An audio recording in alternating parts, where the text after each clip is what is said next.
ओम नमः शिवाय। श्री शिव पुराण श्री विंध्येश्वर संहिता। बंधन और मोक्ष का विवेचन, शिव पूजा का उपदेश, लिंग आदि में शिव पूजन का विधान, भस्म के स्वरूप का निरूपण और महत्व, शिव एवं गुरु शब्द की व्युत्पत्ति तथा शिव के भस्म धारण का रहस्य। ऋषि बोले, सर्वज्ञों में श्रेष्ठ सूत जी, बंधन और मोक्ष का स्वरूप क्या है, यह हमें बताइए। सूत जी ने कहा, महर्षियों, मैं बंधन और मोक्ष का स्वरूप तथा मोक्ष के उपाय का वर्णन करूंगा, तुम लोग आदर पूर्वक सुनो। जो प्रकृति आदि 8 बंधनों से बंधा हुआ है वह जीव बद्ध कहलाता है, और जो उन 8 बंधनों से छूटा हुआ है उसे मुक्त कहते हैं। प्रकृति आदि को वश में कर लेना मोक्ष कहलाता है। बंधन आगंतुक है और मोक्ष स्वतः सिद्ध है। बद्ध जीव जब बंधन से मुक्त हो जाता है तब उसे मुक्त जीव कहते हैं। प्रकृति, बुद्धि, महतत्व, त्रिगुणात्मक अहंकार और 5 तन्मात्राएं, इन्हें ज्ञानी पुरुष प्रकृत्याघष्ट के मानते हैं। प्रकृति आदि 8 तत्वों के समूह से देह की उत्पत्ति हुई है। देह से कर्म उत्पन्न होता है और फिर कर्म से नूतन देह की उत्पत्ति होती है। इस प्रकार बारंबार जन्म और कर्म होते रहते हैं। शरीर को स्थूल, सूक्ष्म और कारण के भेद से 3 प्रकार का मानना चाहिए। स्थूल शरीर जागृत अवस्था में व्यापार कराने वाला, सूक्ष्म शरीर जागृत और स्वप्न अवस्थाओं में इंद्रिय भोग प्रदान कराने वाला, तथा कारण शरीर सुषुप्ता अवस्था में आत्मानंद की अनुभूति कराने वाला कहा गया है। जीव को उसके प्रारब्ध कर्मानुसार सुख दुख प्राप्त होते हैं। वह अपने पुण्य कर्मों के फलस्वरूप सुख और पाप कर्मों के फलस्वरूप दुख का उपभोग करता है। अतः कर्म पाश से बंधा हुआ जीव अपने त्रिविध शरीर से होने वाले शुभाशुभ कर्मों द्वारा सदा चक्र की भांति बारंबार घुमाया जाता है। इस चक्रवत भ्रमण की निवृत्ति के लिए चक्रकर्ता का स्तवन एवं आराधन करना चाहिए। प्रकृति आदि जो 8 पाश बतलाए गए हैं उनका समुदाय ही महाचक्र है, और जो प्रकृति से परे हैं वह परमात्मा शिव है। भगवान महेश्वर ही प्रकृति आदि महाचक्र के कर्ता हैं, क्योंकि वे प्रकृति से परे हैं। जैसे बकायन नामक वृक्ष का थाला जल को पीता और उगलता है, उसी प्रकार शिव प्रकृति आदि को अपने वश में करके उस पर शासन करते हैं। उन्होंने सबको वश में कर लिया है, इसीलिए वे शिव कहे गए हैं। शिव ही सर्वज्ञ, परिपूर्ण तथा निष्प्रह है। सर्वज्ञता, तृप्ति, अनादि बोध, स्वतंत्रता, नित्य अलुप्त शक्ति से संयुक्त होना और अपने भीतर अनंत शक्तियों को धारण करना, महेश्वर के इन 6 प्रकार के मानसिक ऐश्वर्यों को केवल वेद जानता है। अतः भगवान शिव के अनुग्रह से ही प्रकृति आदि 8 तत्व वश में होते हैं। भगवान शिव का कृपा प्रसाद प्राप्त करने के लिए उन्हीं का पूजन करना चाहिए। यदि कहें शिव तो परिपूर्ण है, निष्प्रह है, उनकी पूजा कैसे हो सकती है, तो इसका उत्तर यह है कि भगवान शिव के उद्देश्य से उनकी प्रसन्नता के लिए किया हुआ सत्कर्म उनके कृपा प्रसाद को प्राप्त कराने वाला होता है। शिवलिंग में, शिव की प्रतिमा में तथा शिव भक्त जनों में शिव की भावना करके उनकी प्रसन्नता के लिए पूजा करनी चाहिए। वह पूजन शरीर से, मन से, वाणी से और धन से भी किया जा सकता है। उस पूजा से महेश्वर शिव जो प्रकृति से परे हैं पूजक पर विशेष कृपा करते हैं और उनका वह कृपा प्रसाद सत्य होता है। शिव की कृपा से कर्म आदि सभी बंधन अपने वश में हो जाते हैं। कर्म से लेकर प्रकृति पर्यंत सब कुछ जब वश में हो जाता है तब वह जीव मुक्त कहलाता है और स्वात्मा राम रूप से विराजमान होता है। परमेश्वर शिव की कृपा से जब कर्म जनित शरीर अपने वश में होता है तब भगवान शिव के लोक में निवास का सौभाग्य प्राप्त होता है। इसी को सालोक की मुक्ति कहते हैं। जब तन्मात्राएं वश में हो जाती हैं तब जीव जगदम्बा सहित शिव का सामीप्य प्राप्त कर लेता है। यह सामीप्य मुक्ति है। उसके आयुध आदि और क्रिया आदि सब कुछ भगवान शिव के समान हो जाते हैं। भगवान का महाप्रसाद प्राप्त होने पर बुद्धि भी वश में हो जाती है। बुद्धि प्रकृति का कार्य है, उसका वश में होना शास्त्रीय मुक्ति कहलाता है। पुनः भगवान का महान अनुग्रह प्राप्त होने पर प्रकृति वश में हो जाएगी। उसी समय भगवान शिव का मानसिक ऐश्वर्य बिना यत्न के ही प्राप्त हो जाएगा। सर्वज्ञाता और तृप्ति आदि जो शिव के ऐश्वर्य हैं, उन्हें पाकर मुक्त पुरुष अपने आत्मा में ही विराजमान होता है। वेद और शास्त्रों में विश्वास रखने वाले विद्वान पुरुष इसी को सायुज्य मुक्ति कहते हैं। इस प्रकार लिंग आदि में शिव की पूजा करने से क्रमशः मुक्ति स्वतः प्राप्त हो जाती है। इसलिए शिव का कृपा प्रसाद प्राप्त करने के लिए तत्संबंधी क्रिया आदि के द्वारा उन्हीं का पूजन करना चाहिए। शिव क्रिया, शिव तप, शिव मंत्र जप, शिव ज्ञान और शिव ध्यान के लिए सदा उत्तरोत्तर अभ्यास बढ़ाना चाहिए। प्रतिदिन प्रातः काल से रात को सोते समय तक और जन्म काल से लेकर मृत्यु पर्यंत सारा समय भगवान शिव के चिंतन में ही बिताना चाहिए। सघोजाति मंत्रों तथा नाना प्रकार के पुष्पों से जो शिव की पूजा करता है वह शिव को ही प्राप्त करता है। ऋषि बोले, उत्तम व्रत का पालन करने वाले सूत जी, लिंग आदि में शिव जी की पूजा का क्या विधान है, यह हमें बताइए। सूत जी ने कहा, द्विजो, मैं लिंगों के क्रम का यथावत वर्णन कर रहा हूं, तुम सब लोग सुनो। वह प्रणव ही समस्त अभीष्ट वस्तुओं को देने वाला प्रथम लिंग है। उसे सूक्ष्म प्रणव रूप समझो। सूक्ष्म लिंग निष्कल होता है और स्थूल लिंग सकल। पंचाक्षर मंत्र को ही स्थूल लिंग कहते हैं। उन दोनों प्रकार के लिंगों का पूजन तब कहलाता है। वे दोनों ही लिंग साक्षात मोक्ष देने वाले हैं। पौरुष लिंग और प्रकृति लिंग के रूप में बहुत से लिंग हैं। उन्हें भगवान शिव ही विस्तार पूर्वक बता सकते हैं, दूसरा कोई नहीं जानता। पृथ्वी के विकारभूत जो लिंग ज्ञात हैं, उनको मैं तुम्हें बता रहा हूं। उनमें स्वयंभू लिंग प्रथम है, दूसरा बिंदु लिंग, तीसरा प्रतिष्ठित लिंग, चौथा चर लिंग और पांचवा गुरुलिंग है। देवर्षियों की तपस्या से संतुष्ट हो उनके समीप प्रकट होने के लिए पृथ्वी के अंतर्गत बीज रूप से पर्याप्त हुए भगवान शिव वृक्षों के अंकुर की भांति भूमि को भेद कर नाद लिंग के रूप में व्यक्त हो जाते हैं। वे स्वतः व्यक्त हुए शिव ही स्वयं प्रकट होने के कारण स्वयंभू नाम धारण करते हैं। ज्ञानी जन उन्हें स्वयंभू लिंग के रूप में जानते हैं। उस स्वयंभू लिंग की पूजा से उपासक का ज्ञान स्वयं ही बढ़ने लगता है। सोने चांदी आदि के पत्र पर, भूमि पर अथवा वेदी पर अपने हाथ से लिखित जो शुद्ध प्रणव मंत्र रूप लिंग है, उसमें तथा मंत्र लिंग का आलेखन करके उसमें भगवान शिव की प्रतिष्ठा और आवाहन करें। ऐसा बिंदु नादमय लिंग स्थावर और जंगम दोनों ही प्रकार का होता है। इसमें शिव का दर्शन भावनामय ही है, ऐसा निसंदेह कहा जा सकता है।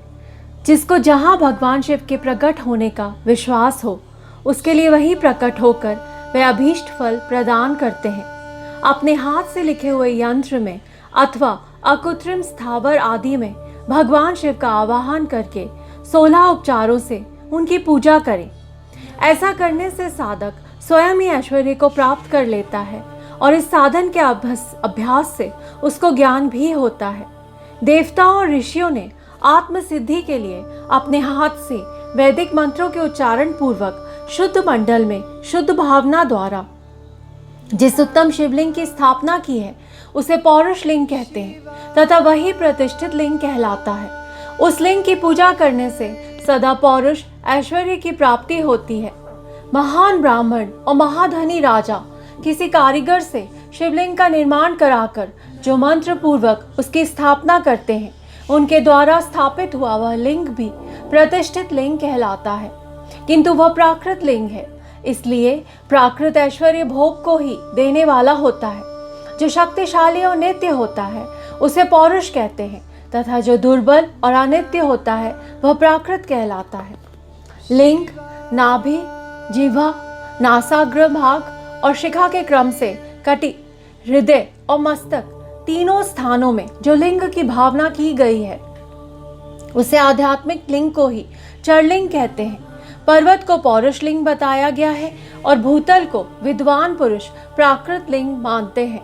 वृक्ष आदि को पौरुष लिंग जानना चाहिए और गुल्म आदि को प्राकृत लिंग। साठी नामक धान्य को प्राकृत लिंग समझना चाहिए और शाली, अगहनी एवं गेहूं को पौरुष लिंग। अरिमा आदि 8 सिद्धियों को देने वाला जो ऐश्वर्य है उसे पौरुष ऐश्वर्य जानना चाहिए। सुंदर स्त्री तथा धन आदि विषयों को आस्तिक पुरुष प्राकृत ऐश्वर्य कहते हैं। चरलिंगों में सबसे प्रथम रसलिंग का वर्णन किया जाता है। रसलिंग ब्राह्मणों को उनकी सारी अभीष्ट वस्तुओं को देने वाला है। शुभ कारक बाणलिंग क्षत्रियों को महान राज्य की प्राप्ति कराने वाला है। सुवर्णलिंग वैश्यों को महाधनपति का पद प्रदान कराने वाला है तथा सुंदर शिवलिंग शूद्रों को महाशुद्धि देने वाला है। स्फटिकमय लिंग तथा बाणलिंग सब लोगों को उनकी समस्त कामनाएं प्रदान करता है। अपना ना हो तो दूसरे का स्फटिक या बाणलिंग भी पूजा के लिए निषिद्ध नहीं है। स्त्रियों विशेषतः सद्भावों के लिए पार्थिव लिंग की पूजा का विधान है।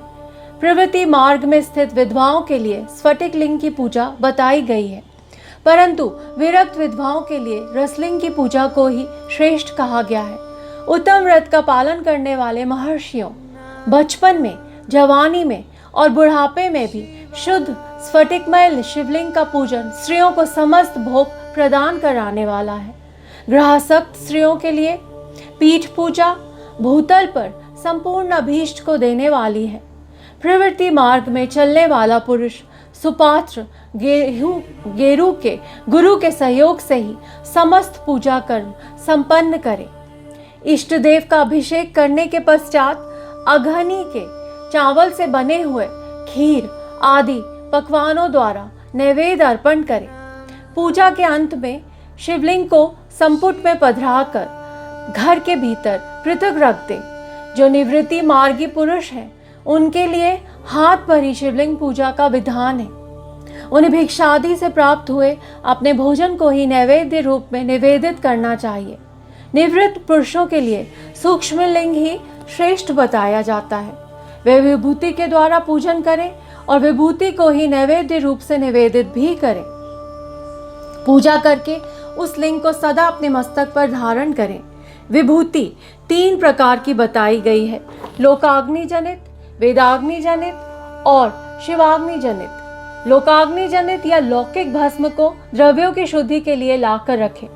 मिट्टी, लकड़ी और लोहे के पात्रों की, धान्यों की, तेल आदि द्रव्यों की, वस्त्र आदि की तथा परिशुद्ध वस्तुओं की भस्म से शुद्ध होती है। कुत्ते आदि से दूषित हुए पात्रों की भी भस्म से ही शुद्धि मानी गई है।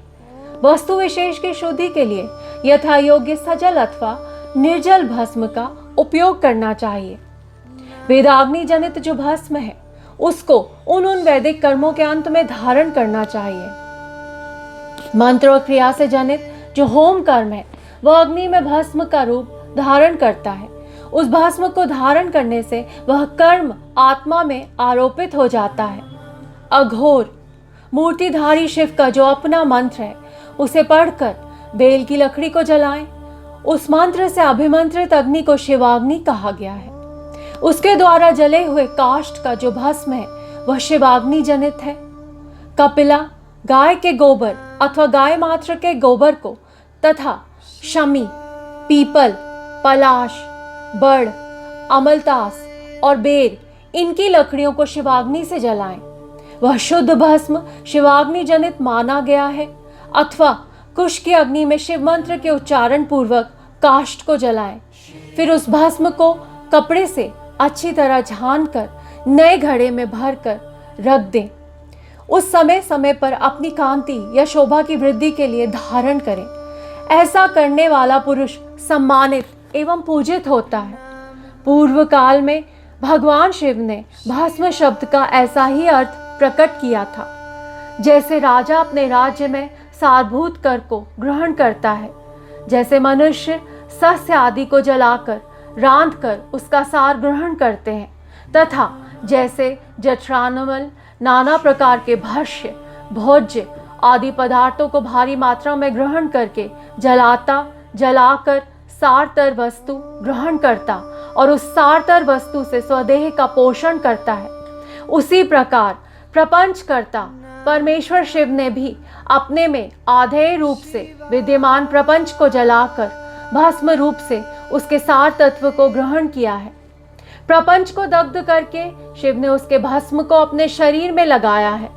राख भभूत पोतने के बहाने जगत के सार को ही ग्रहण किया है।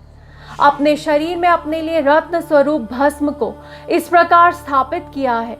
आकाश के सार तत्व से केश, वायु के सार तत्व से मुख, अग्नि के सार तत्व से हृदय, जल के सार तत्व से कटिभाग और पृथ्वी के सार तत्व से घुटने को धारण किया है। इसी तरह उनके सारे अंग विभिन्न वस्तुओं के सार रूप हैं। महेश्वर ने अपने ललाट में तिलक रूप से जो त्रिपुंड धारण किया है वह ब्रह्मा, विष्णु और रुद्र का सार तत्व है। वे इन सब वस्तुओं को जगत के अभ्युदय का हेतु मानते हैं। इन भगवान शिव ने ही प्रपंच के सार सर्वस्व को अपने वश में किया है, अतः इन्हें अपने वश में करने वाला दूसरा कोई नहीं है। जैसे समस्त मृगों का हिंसक मृग सिंह कहलाता है और उसकी हिंसा करने वाला दूसरा कोई मृग नहीं है, अतएव उसे सिंह कहा गया है। अतः इस रूप में भगवान शिव को अपना आत्मा मानकर उनकी पूजा करनी चाहिए। अतः पहले अपने अंगों में भस्म मले, फिर ललाट में उत्तम त्रिपुंड धारण करें। पूजा काल में सजल भस्म का उपयोग होता है और द्रव्य शुद्धि के लिए निर्जल भस्म का। गुणातीत परम शिव राजस आदि सविकार गुणों का विरोध करते हैं, दूर हटाते हैं, इसलिए वे सबके गुरु रूप का आश्रय लेकर स्थित हैं। गुरु विश्वासी शिष्यों के तीनों गुणों को पहले दूर करके फिर उन्हें शिव तत्व का बोध कराते हैं, इसीलिए गुरु कहलाते हैं। गुरु की पूजा परमात्मा शिव की ही पूजा है। गुरु के उपयोग से बचा हुआ सारा पदार्थ आत्मशुद्धि करने वाला होता है। गुरु की आज्ञा के बिना उपयोग में लाया हुआ सब कुछ वैसा ही है जैसे चोर चोरी करके लाई हुई वस्तु का उपयोग करता है। गुरु से भी विशेष ज्ञानवान पुरुष मिल जाए तो उसे भी यत्न पूर्वक गुरु बना लेना चाहिए।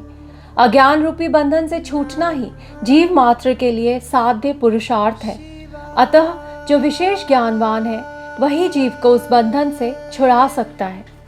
जन्म और मरण रूप द्वंद्व को भगवान शिव की माया ने ही अर्पित किया है।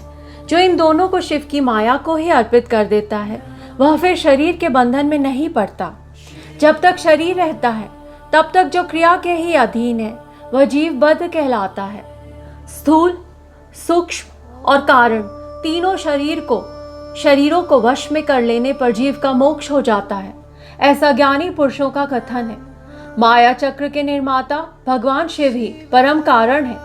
वे अपनी माया के दिए हुए द्वंद्व का स्वयं ही परिपार्जन करते हैं। अतः शिव के द्वारा कल्पित हुआ द्वंद्व उन्हीं को समर्पित कर देना चाहिए। जो शिव की पूजा में तत्पर हो वह मौन रहे, सत्य आदि गुणों से संयुक्त हो तथा क्रिया, जप, तप, ज्ञान और ध्यान में से एक एक का अनुष्ठान करता रहे। ऐश्वर्य, दिव्य शरीर की प्राप्ति, ज्ञान का उदय, अज्ञान का निवारण और भगवान शिव के सामीप्य का लाभ, ये क्रमशः क्रिया आदि के फल हैं। निष्काम कर्म करने से अज्ञान का निवारण हो जाने के कारण शिव भक्त पुरुष उसके यथोक्त फल को पाता है। शिव भक्त पुरुष देश, काल, शरीर और धन के अनुसार यथा योग्य क्रिया आदि का अनुष्ठान करे। न्यायोपार्जित उत्तम धन से निर्वाह करते हुए विद्वान पुरुष शिव के स्थान में निवास करे। जीव हिंसा आदि से रहित और अत्यंत क्लेश शून्य जीवन बिताते हुए पंचाक्षर मंत्र के जप से अभिमंत्रित अन्न और जल को सुख स्वरूप माना गया है। अथवा कहते हैं कि दरिद्र पुरुष के लिए भिक्षा से प्राप्त हुआ अन्न ज्ञान देने वाला होता है। शिव भक्त को भिक्षान्न प्राप्त हो तो वह शिव भक्ति को बढ़ाता है। शिव योगी पुरुष भिक्षान्न को शंभु सूत्र कहते हैं। शंभु शस्त्र कहते हैं। जिस किसी भी उपाय से जहाँ कहीं भी भूतल पर शुद्ध अन्न का भोजन करते हुए सदा मौन भाव से रहे और अपने साधन का रहस्य किसी पर प्रकट न करें, भक्तों के समक्ष ही शिव के महात्म्य को प्रकाशित करें। शिव मंत्र के रहस्य को भगवान शिव ही जानते हैं, दूसरा नहीं। ओम नमः शिवाय। इति अध्याय 18।